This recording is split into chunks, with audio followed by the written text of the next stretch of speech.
Hey y'all, hey, I'm back. It's me, and it's Wednesday, hump day, Wednesday. Y'all, welcome back to another edition of Nik at Night.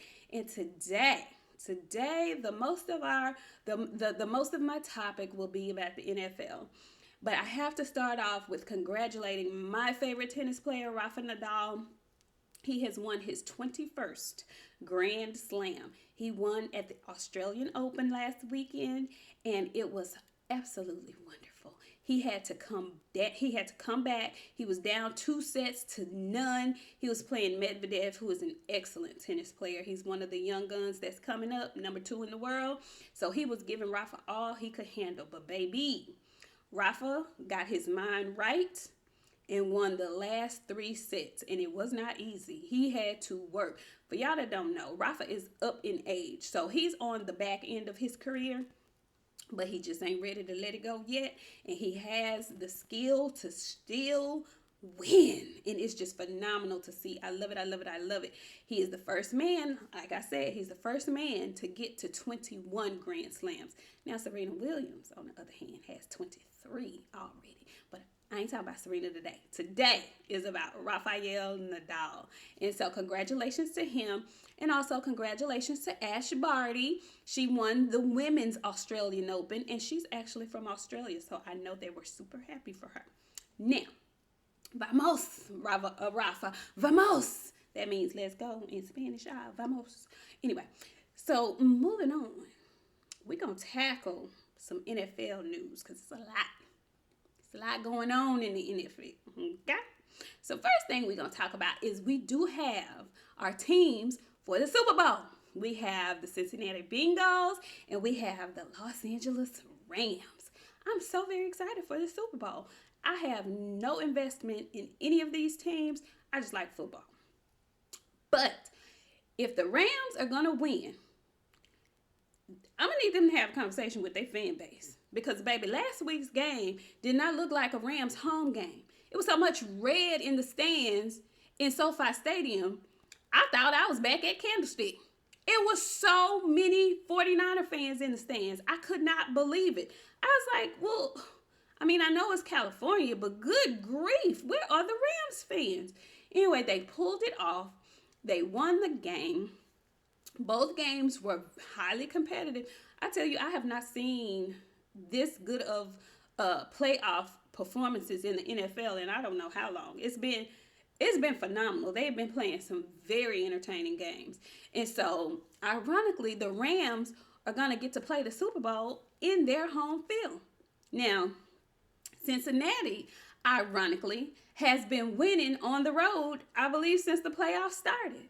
So this will be another road game. They will be coming in as road warriors, but it has not seemed to bother them at all. So we shall see. I personally, like I said, I have no investment in either of these teams. I love OBJ, but I like Joe Burrow. I've liked Joe Burrow since LSU. And he is just making me a bigger fan with each win each week. I really like Joe. Joe is not playing with these boys. Joe is trying to get this ring in only his second year. I felt so bad when Joe had that injury, but it did not faze him at all. And I think, I don't know. I just like Joe. I like Joe Burrow. So I'm hoping, I don't want to say I'm hoping, I'm wishing, I'm pulling. I want it to be a really good game like the rest of the playoff games have been, and I think it will be. See, Matthew Stafford, he's from Texas, so I kind of feel like I should be going for him. And you know, OBJ is OBJ. So I like him too. I kind of feel like I should be going for him. So I don't know. I just want it to be a good game. Well, now, since we all talk about quarterbacks in the NFL, old Thomas Patrick Brady has decided to hang it up after 22 seasons in the NFL. This is what I want to discuss, though. I'm not a Brady hater. I'm not just the biggest Brady fan. But what I want to know is which one of his people leaked the information before he had time to tell the world that he was going to retire. I didn't like that. I did not like that at all, and I didn't like the way ESPN handled that. All on the coverage before yesterday, before he officially came out and said what he said. All before that, they were sources say yeah, Tom Brady is retiring after 22 years, although it hasn't been confirmed with Tom. Well, if Tom ain't said it, why are you reporting it? Why would you do him like that? I would have thought that the way they jocked Tom, they would have had the respect and given him the respect to allow him to make the announcement before they did. Everybody just wants to be first. I ain't like that. I did not like how they did that. All weekend, we watching football and they talking about Tom retiring. Meanwhile, Tom trying to enjoy the games just like the rest of us. Why are y'all talking about this? Let that man have his moment to tell y'all what he's going to do. He's going to tell you. You know he gonna tell you. Why would you do that? I was so mad at the report. Can you tell I'm mad? Because I was mad. I was mad at the report. In the comments below, let me know how you felt about that. I mean, you can't keep nothing to yourself. I don't want nobody around me who are not like the people Chadwick Boseman had around him. Chad was sick for years. His circle they didn't breath a word of it to nobody. Nobody knew. We saw his body changing. We saw everything, but we didn't know. He didn't say nothing, and nobody in his circle said anything. Them the only kind of people I want around me. Don't sell my story for no money. Don't do me like that. And this shame on the reporters for coming on broadcast, on live TV, saying it and not having, if it were me, just because this is how I operate, I would have bit off my nose to spite my face just because they handled it the way they did. I would have come back for one more year. That's just me. But happy retirement, Tom Brady. You gave us some great games. You gave us some wonderful, wonderful memories. Even in defeat, when he lost to the Giants, those were some great freaking games. I can take nothing away from Tom Brady. And again, he's another player that I don't think I've ever heard other players, his teammates, they don't say bad things about Tom. And, so congratulations to Tom and Giselle and the children. I hope the next chapters of your life are as wonderful as your football years, Tom. And the last thing we're going to talk about concerning this good NFL. This is a doozy. Ex-Miami Dolphins coach Brian Flores has decided to bring a class action lawsuit against the NFL about their hiring practices of black head coaches. This is a lot to unpack, so I'm going to just touch some surface things. I'm going to just touch a few things, and we can discuss further in the comments. Y'all let me know how y'all feel about it. What's your take on it? I've seen and I've heard a few interesting takes. But the one thing that we can all agree on is that he's not lying. There are 32 teams in the National Football League, and only one has a black head coach. Meanwhile, the league players are made up of over 70% black men. So black men are the product that you are putting on the field, yet black men aren't in positions to lead those men that you are putting on the field. Something about that doesn't sit well with my spirit, doesn't sit well with my soul. Something about that just ain't right. And we know it's not. That's nothing that we have to argue over. The argument comes into play. So I heard today, listening to one of my favorite shows, brother was very upset about it. When he got asked about how he felt about the lawsuit, brother was very upset about it. He was like, F that. F Brian Flores. Where was he at? Why he wasn't standing with Kaepernick? And, he went on and on, about that. He had a legitimate complaint about why are we here when we could have handled this with the Kaepernick situation. You guys had an open door ready for you to smash in through, and to get some real change done, and you dropped the ball on it. And I can't argue. I can't. I can't argue. You know, brother spit fire, and I had to take some of them bullets because I do watch the NFL. I do. I said, okay, I started back watching. You know, I was on board when Kaepernick said what he said, and when the consensus was we were going to boycott, I stopped watching.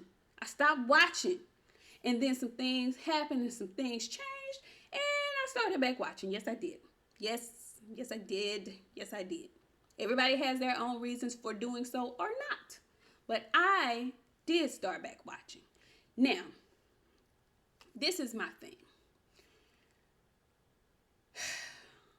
Just because it didn't happen and it didn't work out and we didn't see it through with Kaepernick, does that mean that we just stop and we don't support anybody else who comes after that who's trying to push for some change? What that's the question I think that I have. How do we maneuver this? And a lot of times the answer from a lot of people is we need to just get our own league, do our own thing, so and so. And it sounds good. You know, it sounds like a plan. You know, I'd be on board with it. But where my folks, where my people drop the ball at, where we've always dropped the ball at the beginning of our existence here on this land, in these United States of America, is that we cannot be united, ironically. Black folks have a really hard time with unity. So that sounds great in theory, but there's an establishment here already. And so a lot of people's blood, sweat, and tears have gone into this already established entity of the NFL. So they don't just want to walk away. And I can't be mad at those people for not wanting to walk away. They work their lives for this particular job that very few people can achieve. So although you want to shit on them and say you're in that white man's league and you need to get your own and so on, hold on, Harpo. It's really, really ironic to me. Being black in America is a very confusing place to be sometimes. And I'm going to go long on this particular post, on this video today. I'm going to go a little longer than I normally do because I got a little more to say. We are in a very peculiar space here in these good United States of America. And I say that because within the confines of the United States of America, we have a totally different mindset. And this is me speaking generally. As black people, we have a totally different mindset. You know, some people want to be, I don't want to say radical, but some people are for black folks first. Now, I'm in that category. You know, if I have to choose, I'm rolling with my folks first. That is just what that is. That's who I am. That's how I am. That's how I've always been. I'm a bit of a rebel that way, if that's what you want to call that. But then, at the same time, it gets really confusing to me because I have here recently started watching a lot of YouTube. And so there's this big thing and doing some Twitter. And so there's this big thing that's been going on, rumbling on Twitter about black Americans and black immigrants. Like, it's a huge thing. And I was ignorant to a lot of this. I was ignorant to a lot of the conflict.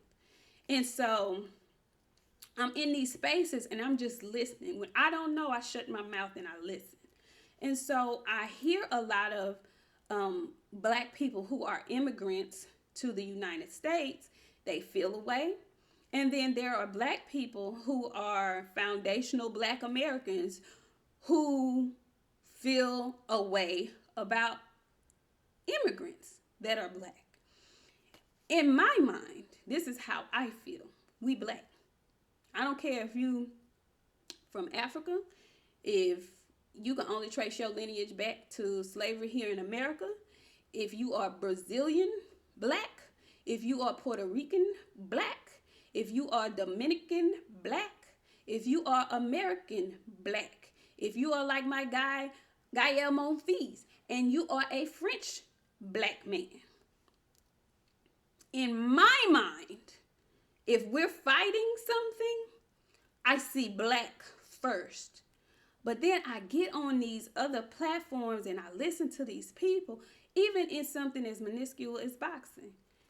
And Black American boxing fans feel a way about black British boxers or black British people in general.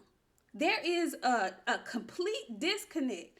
And it trips me out because all of a sudden black people in America get real patriotic when they get to talking about somebody else from another country that's black.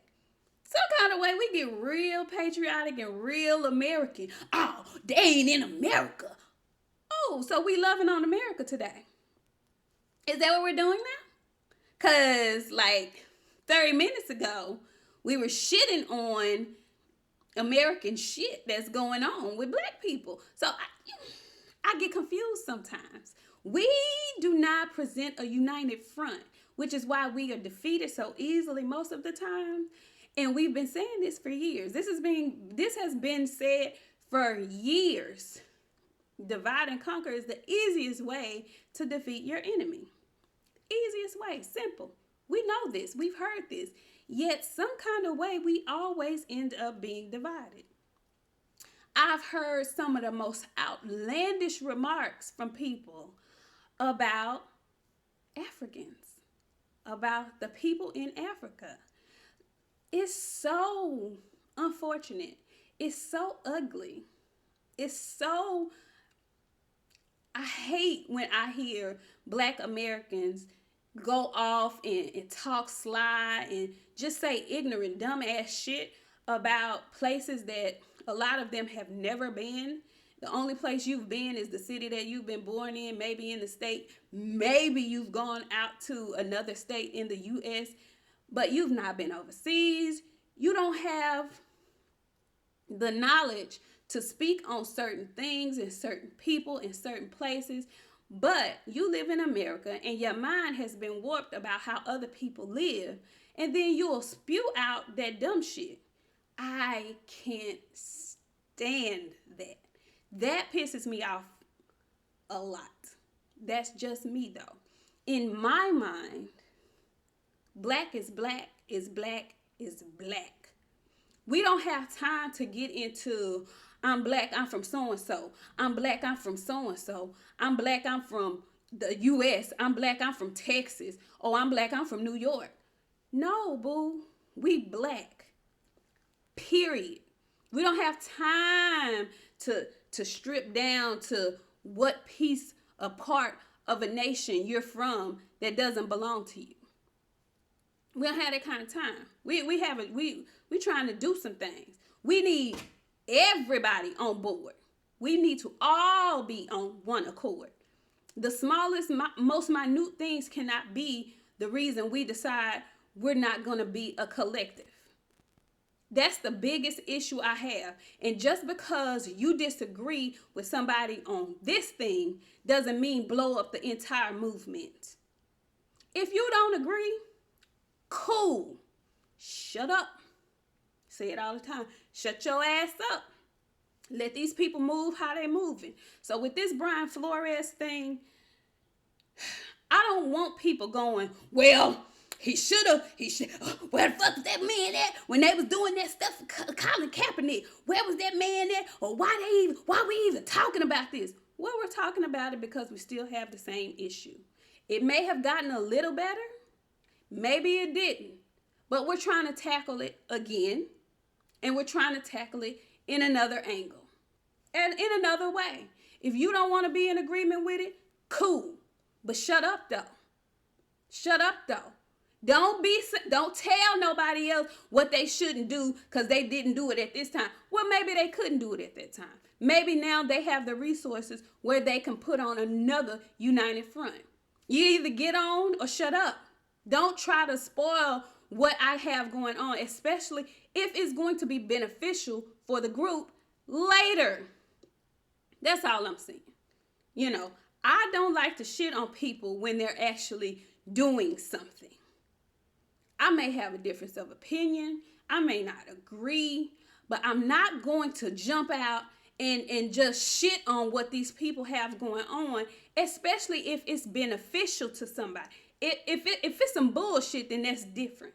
But the man clearly has a point that everybody with eyes can see. Either get behind it or not. But don't shit on it and try to act like Rome wasn't built in a day. You know, you try something, you fail at it, you try the fuck again. That's how the shit works. You don't just sit down and not do anything different. You have to try. If nothing else, you have to try. And if that means this man's lawsuit fails, I don't know. I'm not with telling other folks to get rid of their livelihoods because it's not going their way. You try to change a situation. And if you're trying to change the situation while you're in it, then so be it. But I just don't like when people shit on somebody else's movement because they didn't do it the way you thought they should have done it. I'm not a fan of that. Anyway, so y'all talk to me, please, in the comments. Let me know how y'all feel about the subject matter. I know this is a little touchy for a lot of people. I know me speaking on it as a woman is a little touchy for a lot of people.